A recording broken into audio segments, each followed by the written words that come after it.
ઘટનાની એવી છે કે 3:45 વાગ્યે કપિલ ઘનશ્યામ અને તેની સાથેના 5 ગુંડાઓ મારા ઘરે આવીને સંધુભાઈ અમારા બારણાની અંદર બેઠો હતો તો એના 35 કડિયાળી લાકડી અને પાઇપથી ગંભીર ઈજા પહોંચાડી. અને પછી હું એ રાડ્યું નાખવા માંડ્યો એટલે મારી એ ઓફિસ છે બરાબર, એની અંદર ગયો તો મને તે એ બધા ચોંટી ગયા. કપિલ ઘનશ્યામ ગોલે હતો, પછી એ ઘનશ્યામ વાઘા ગોલ્યા હતા, એ લગભગ વાઘા નામ છે એનું. કહેવત છે કે જેનો રાજા આંધળો એનું દળ કૂવામાં જાય. પણ જે રાજા જાતિવાદી હોય એની પ્રજાનું શું? હું વાત કરું છું એવા રાજાની કે જે એક એવી જાતિમાંથી આવે છે કે જે પેલા રાજા રજવાડાઓ ભોગવતા. હાલ એ વ્યક્તિ રાજા તો ન કહી શકાય, કેમ કે સરપંચ પતિ એટલે સરપંચ હોય તે ગામનો રાજા હોય. આ સરપંચ પતિ એટલે કહેવાતો રાજા. જાતિવાદી એટલા માટે કહું છું કે ઘણા સમયથી હું જોઈ રહ્યો છું ત્યાં એની ઉપર અવારનવાર અલગ અલગ જાતિઓમાં ઝઘડા થયા છે અને ફરિયાદો દાખલ થઈ છે. જેમ કે પેલી વાલ્મીકી સમાજના સફાઈ કર્મચારીઓ દિવાળીનું બોનસ લેવા માટે થઈ અને ધરણા પર બેઠા. તકલીફ આ ભાઈને એ થઈ કે ત્યાં ડોક્ટર બાબા સાહેબ આંબેડકરનો ફોટો રાખી અને આ લોકો ધરણા પર બેઠા હતા.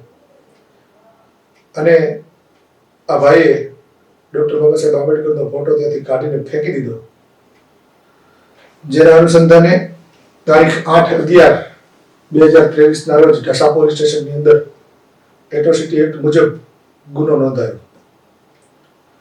ગુનો નોંધાયા બાદ આપણે તેને ફોન કર્યો,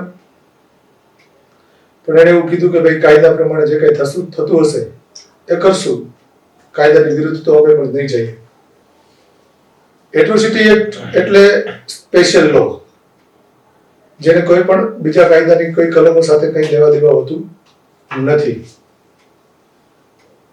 એટ્રોસિટી એક્ટની અંદર આગોતરા જામીન મળવાની પણ સુવિધા ન હોય છતાં પણ ઢસા પોલીસ સ્ટેશન એટ્રોસિટી એક્ટમાં આ કહેવાતા સરપંચને ટેબલ જામીન આપી દે છે.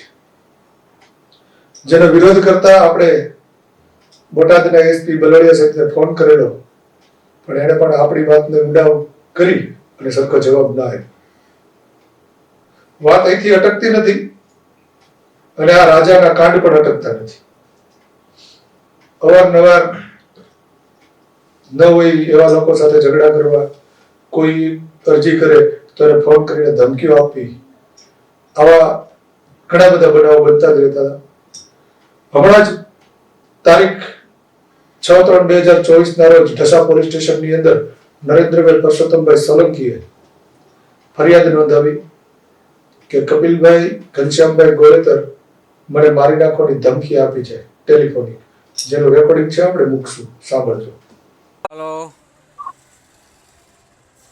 ક્યાં છો નરેન્દ્રભાઈ? હું વધારે કા હું તમે અમારા સભ્ય ને આ બધું ગોદા ગણવાના બહેન બહુ છડી ના કરી દેજે ને કે હવે મારી નાગીનો કઈ થતો ને માનો બહુ છડી ના સોજી ના તારું બધું હંકી લઈ જાવ ને સોજી ના તારી માં માણી નાખી. હા, તું તા થઈ ગઈ લેજે. પણ ત્યારે આ પોલીસે કઈ ખાસ ધ્યાન ના આપી અને ફરીથી કપિલભાઈ ગોલેતરને ટેબલ જામીન આપી દીધા.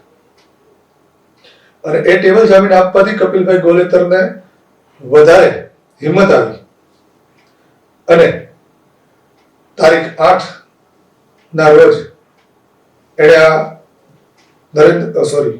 અને 2 દિવસ પછી નરેન્દ્રભાઈ પરસોત્તમભાઈ સોલંકીને આ કપિલભાઈ ગોલેતર અને એની ભેગા રહેલા બીજા 2-3 જણાએ થઈ પાઇપ અને ધોકા લઈ હાથ પગ ભાંગી નાખ્યા. આ પીડિતોને ભાવનગર હોસ્પિટલમાં દાખલ કરવામાં આવ્યા, જેનો વિડીયો પણ આપણે જોઈશું. ત્યારબાદ હજી આ કપિલભાઈ ગોલેતરની ધરપકડ કરવામાં નથી આવી, શા માટે? હોદવાળો વ્યક્તિ છે, પૈસાવાળો વ્યક્તિ છે. પોલીસનું તો ઠીક છે, પણ ટીડીઓ અને ડીડીઓ સુધી પણ જ્યારે આની ફરિયાદ જતી હોય, એટ્રોસિટી એક્ટમાં પ્રાંત અધિકારી પોતે ટીડીઓને લખીને મોકલે છે કે આ અરજીના અનુસંધાને તપાસ કરી અને સરપંચને છૂટા કરવાની કાર્યવાહી કરો, પણ છતાં આજ દિન સુધી આ અરજી માત્ર કાગળ પર જ છે. એની કોઈ પણ જાતની વિગત હજી આપણને મળી નથી કે સરપંચ ઉપર કોઈ કાર્યવાહી કરવામાં આવી નથી. એટલે કહેવાનું એ છે કે શું આ કોઈ એક જાતિના વ્યક્તિ છે, સરપંચ છે એટલા માટે નથી થતું, કે એની ઉપર કોઈનો હાથ છે એટલા માટે નથી થતું, કે પછી આ પોલીસ અને ટીડીઓ ડીડીઓને કોઈની લાજ કાઢવી પડે છે એટલા માટે નથી થતું. ઘણા સમયથી આ માથાકૂટો ઢસા જંકશનમાં ચાલી રહી છે.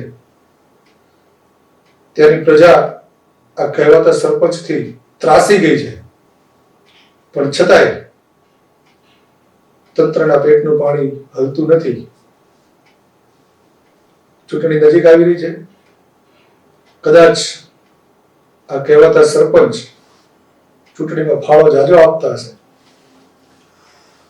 એટલે ઉપરથી પ્રેશર હોય કે ભાઈ આને પકડવાની કે પછી આને સાચવી રાખવા. જોઈએ છે ત્યાંના લોકલ ન્યૂઝ રિપોર્ટરો કે ન્યૂઝ ચેનલો વાળાએ આ બાબતે કોઈ સમાચારો આપ્યા નથી. આપણે આ વિડીયો બનાવી અને લોકોની જાણ સુધી મૂકીએ છીએ. જોવાનું એ રહ્યું કે તંત્ર હવે આ બાબતે જાગૃત થશે અને આ કપિલભાઈ જેલથી હવાલે થશે કે પછી જેસે થે. જોઈએ આગળ શું થાય છે.